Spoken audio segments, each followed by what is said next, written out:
बड़ी तारीख है इस होटल की। ये बताइए कि ये होटल शुरू से इसी नौइयत का था या फिर इसको बाद में ये इंफ्रास्ट्रक्चर लकड़ियों का बनाया गया? अस्सलाम वालेकुम, मैं यासीन वाजा। ये दादा परदादा के टाइम के ऐसे ही चला हुआ आ रहा है।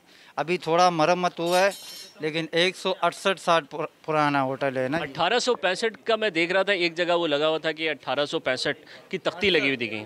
68 का तख्ती लगा हुआ है इधर। ये बहुत पुराना है। इधर फ्रेश खाना गरीबों के लिए समझ लो ये सही है। इसका नाम है कैफ़े मलंग। रेट वेट कैसे हैं? रेट वेट माशाल्लाह गरीबों के हिसाब से सही है। क्या क्या मिलता है इधर? दाल मिलता है, कीमा मिलता है, सब्ज़ी मिलता है, हर चीज़ है, समझ लो गरीब के हिसाब से सही है।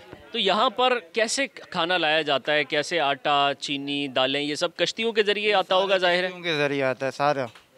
तो कश्तियों के ज़रिए क्योंकि खाना आ रहा है तो फिर उसकी कीमत भी तो बढ़ जाती होगी, क्योंकि वो ज़मीनी रास्ते से तो नहीं आ रहा है, वो तो कश्तियों के ज़रिए महंगा होता होगा। 1-2 रुपये का फ़र्क आता है शहर से, लेकिन इतना फ़र्क नहीं देते ये लोग।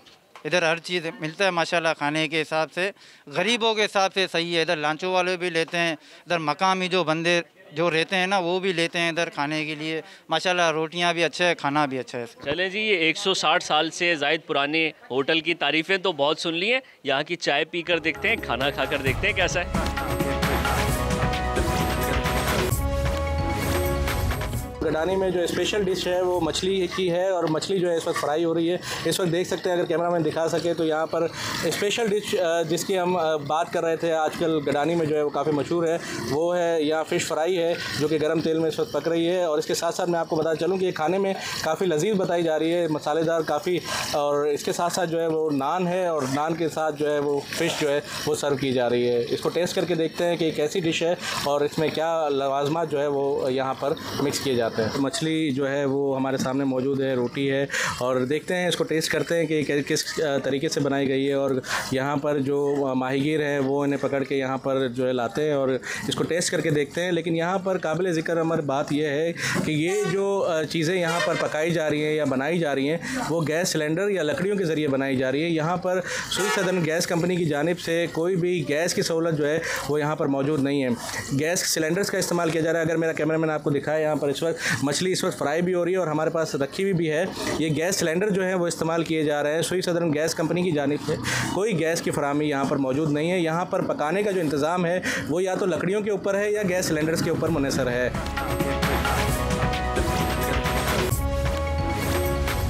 समंदर में आबाद जजीरे यूं तो चारों तरफ से पानी में घिरे हैं, लेकिन पीने के पानी की सहूलत से महरूम हैं और ये लोग ख़रीद कर पानी पीते हैं। शहर के लोग जिस पानी से हाथ मुंह धोना पसंद ना करें वो पानी ये लोग पीने पे मजबूर हैं। जजीरा भिट में पानी की एक लाइन तो बिछाई गई है जो गुलबाई से यहाँ आ रही है, लेकिन पानी यहाँ पर नहीं आ रहा। इसकी क्या वजह है ये बताइए। पानी बहुत सारा जो है ना चोरी होता है गैर कानूनी तरीके से, जो क्या कहते हैं उसको हाइड्रेट है ना, गैर कानूनी हाइड्रेट, उसके ज़रिए चोरी होते हैं। और फिर रास्ते में जो दीगर जो साइट एरिया आ रहे हैं ना, तो वो लोग भी हमारा पानी ले रहे हैं। पानी इतना आ रहा है जो आगे जो हमारे दूसरे इसी हल्के के दूसरे गाँव है ना, तो उन गाँव में पानी जाता है, उन इलाकों में जाता है। हमारे पानी पूरा नहीं हो रहा है। पूरे हल्के में जो पानी आ रहा है ना, तो पानी पूरा नहीं हो, इस वजह से पानी की बहुत कमी है और यहाँ पे बहुत तकलीफ है हमारे जजीरे में। पानी कितने का ख़रीदते हैं लोग और वो कितना होता है पानी? ये एक बैरल 300 से 350 रुपये का आता है, एक बैरल।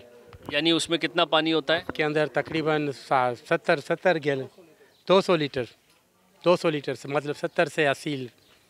अमूमन ये शिकायत आती हैं शहरों से कि वाटर हाइड्रेंट, गैर कानूनी वाटर हाइड्रेंट बना दिए गए हैं, जिसके सबब इलाकों में पानी नहीं आ रहा, घरों को पानी नहीं पहुंच पा रहा। लेकिन यही मसला जजीरों में भी सुनने को मिलता है कि जो लाइन जजीरों तक पहुंच रही है उसको बीच में से किसी ने डिस्कनेक्ट किया और वहाँ से पानी चोरी हो रहा है। अब्दुल्ला डगारदही को शहर से मिलाने वाला जो रास्ता है वो काफ़ी मसले मसाइलों का शिकार रहा है। लेकिन इस हवाले से हमारे साथ chairman municipal committee Jansher Baloch जो है वो इस वक्त मौजूद है, वडेरा साहब। तो उनसे पूछते हैं, उनसे जानते हैं कि आया ये मसला मसाइल जो है वो किस हद तक इस पर काबू पाया जा रहा है और ये आया कितने मसले मसाइलों को हल किया जा सकता है आगे इन फ्यूचर। बिस्मिल्लाहिर्रहमानिर्रहीम। ये जी गडानी का काज़ब है। हर साल गर्मियों में हाई टाइड का जो सीज़न होता है, इसमें जो पानी की समुद्री पानी होता है ओवरफ्लो हो जाता है, तो ये हमारा रास्ता है मुनक़ता हो जाता है, डिस्कनेक्ट हो जाता है। तो अभी जैसे आप देख रहे हैं, मैं गरीब मछली ला के इसको हम बहाल कर रहे हैं, क्योंकि जो गडानी को कनेक्ट करता है 5000 की गडानी की आबादी है, वो एक ही रास्ता है जो कनेक्ट होता है। तो हम इसको बहाल करें तो इंशाल्लाह हम पूरी अपनी कोशिश करें कि आवाम को कोई तकलीफ़ न पहुँचे यहाँ से। जी तो सर यहाँ पे एक छोटा सा मसला ये भी आया है कि पुल का एक मसला आ रहा है, तो इसको हल करने के लिए म्यूनसिपल कमेटी कितना अपना किरदार अदा कर रही है, थोड़ा इस हवाले से भी बताइए। जी हमारे पास जी लैक्स ऑफ फंड की बुनियाद पर इसका काम रुका हुआ है, क्योंकि PSDB के अंदर इसका नाम हमने ऐड करवा दिया है। तो इंशाल्लाह उम्मीद करते हैं होप फॉर दी बेस्ट के इस साल इंशाल्लाह इसका काम हम दोबारा से स्टार्ट करवा दें इस फ्लाईओवर का।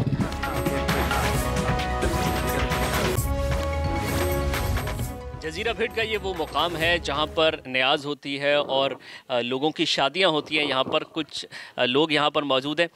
ये बताइए कि क्या क्या यहाँ पर एक्टिविटीज़ होती हैं इस मुकाम पर? ये हमारे परदादाओं की ज़मीन है। ये छपरा के इलाका है। ये इमाम हसन इमाम हुसैन रज़ी अल्लाह तआला के नाम पे हमारे बुज़ुर्गों ने वक़फ़ कर दिए, मगर हम समझ लो इनके यहाँ पर देखभाल करते हैं। और सिर्फ मजलिस ही इमाम हसन इमाम पूरी जहाँ उनकी है, अल्लाह पाक ने उनके लिए ही बनाई पूरी दुनिया। तो ये हमारे दादाओं को अल्लाह ने दिया था ये ज़मीन, तो उन्होंने ये वक़फ़ कर दिया। तो यहाँ पर मजलिस होती है, इमामों की न्याज पूरी खिदमत हम लोग यहाँ करते हैं, और या रसूलुल्लाह की महफ़िलें और यहाँ पर इसलिए हमने वक़फ़ कर दी। और यहाँ पर कोई लोग भी बैठे होते हैं, यहाँ पर अपना वक्त गुजारते हैं। हाँ, छाँव के लिए अभी तो आपको पता है कि हालात अपने ऐसे हैं गर्मी, तो इसलिए फिर हम यहाँ पर इनको छाँव के लिए बैठने देते हैं, खाना नहीं।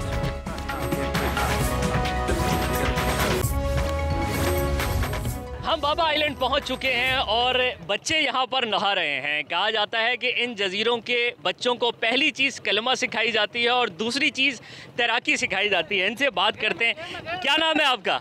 आबिद। आबिद, कितने अरसे से तैर रहे हैं? कितनी उम्र में तैरना सीखा था? मैं 11 साल। तो डर नहीं लगता डूबने से? नहीं। कैसे तैरते कैसे हैं? हाथों से, पाँव से। नहीं, वो तो मुझे भी पता है, मैं क्यों कह रहा हूँ कि किसी से। अच्छा, नहीं तो हाथों को ऊपर रखते हैं, क्या करते हैं? हाथों को ऐसे ऐसे करते हैं। हाँ, ये बच्चा बताएगा। ये देखें जी, वो उसने प्रैक्टिकल करके बता दिया।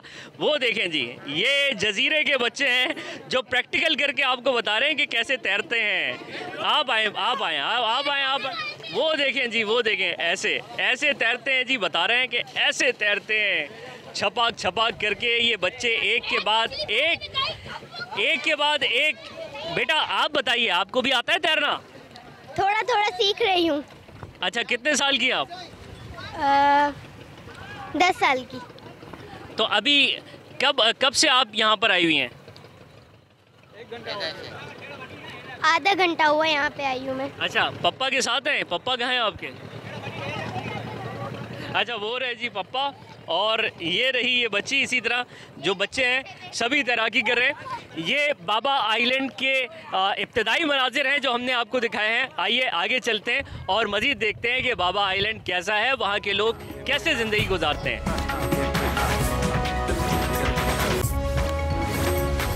गडानी का ये साहिली इलाका जो है वो खूबसूरती अपनी मिसाल आप है, लेकिन गंदगी के बाद जो है अगर हम बात करें यहाँ पर कराची से पिकनिक मनाने वाले अफराद के आने वालों की, तो यहाँ पर काफ़ी जो है वो नाखुश दिखाई देते हैं, क्योंकि उनको यहाँ पर किसी किस्म की सहूलियात फराम नहीं की जा रही हैं। आप मेरे रकम में देख सकते हैं कि हट्स जो है वो BCDA यानी बलूचिस्तान कोस्टल डेवलपमेंट अथॉरिटी की जानिब से बनाए गए हैं, करोड़ों रुपये की लागत लगाई गई है, लेकिन अभी तक जो है वो यहाँ पर ना तो शहरी इस चीज़ से मुस्तफ़ीद हो सके हैं और ना ही जो कराची से पिकनिक मनाने वाले अफराद हैं, सयाह जो हैं वो इससे मुस्तफ़ीद हो सके हैं। यहाँ पर ना तो ये ऐसी कई झोंपड़ियाँ जो हैं वो यहाँ पर BCDA की जानिब से बनाई गई हैं, लेकिन उनके ऊपर जो है वो ना तो छत डाली जा सकी है, और काफ़ी ऐसे जो हट्स हैं, जो झोंपड़ियाँ हैं, उनको नामुकम्मल जो है वो रखा गया है। बाबा आइलैंड की आबादी तकरीबन 20,000 है। 90% आबादी यहाँ पर माहिगिरी के पेशे से वाबस्ता है। ख़वातीन को यहाँ क्या मसाइल दरपेश हैं, किन मुश्किलात का सामना है, ये पूछने के लिए हम एक घर में आए हैं। खातून हमारे साथ मौजूद हैं। ख़वातीन के बुनियादी मसाइल क्या हैं यहाँ पर?